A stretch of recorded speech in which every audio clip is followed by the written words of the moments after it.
மறைசாட்சி யோகான்ஸ் ஒஹெல்வி. இவர் உயர்தர குடும்பத்தில் பிறந்தவர்.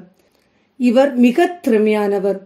யோகான்ஸ் தனது 17 வயதிற்குள்ளேயே ஏராளமான பள்ளிகளில் படித்து பட்டம் பெற்றார். தனது 17ஆம் வயதில் கத்தோலிக்க விசுவாசத்தில் திளைத்தார். இவர் திருத்தந்தையர்கள் கற்கும் பள்ளியில் சேர்ந்து தனது துறவற பயிற்சிகளை பெற்றார்.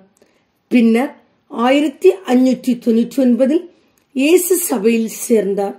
ஏறக்குறைய 10 ஆண்டுகள் கிராஸ் ஆஸ்திரியா நாடுகளில் மிக முக்கிய பணிகளுக்கு பொறுப்பேற்றார். 1610ஆம் ஆண்டு பாரிஸ் நகரில் குரு பட்டம் பெற்றார்.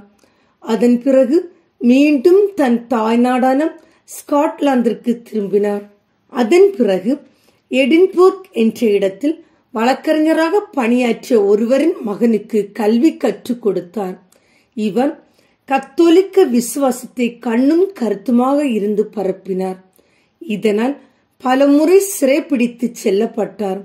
இவர் 1014ஆம் ஆண்டு கிளாஸ்கோவில் மறைபரப்பு பணியில் ஈடுபட்டிருக்கும் போது மீண்டும் சிறைப்பிடித்து செல்லப்பட்டார்.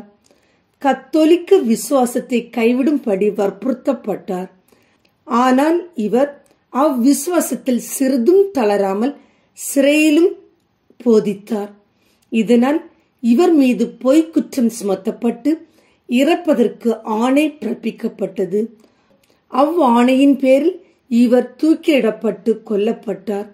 இவர் தான் இறக்கும் போது கடவுளை வழிபட்டு விட்டு மரித்தார். தனது இறுதி மூச்சு வரை இறைவன் மீது கொண்ட இறை விசுவாசத்தில் சிறிதும் தளராமல் இறைவனை பற்றி கொண்ட புனித யோகான்ஸை போல நாமும் இறைவன் மீது நம்பிக்கை கொண்டு இறை விசுவாசத்தில் திளைத்து இறை அருளை பெறுவோம். தூய மறைசாட்சி யோகான்ஸ் எங்களுக்காக வேண்டிக் கொள்ளும்.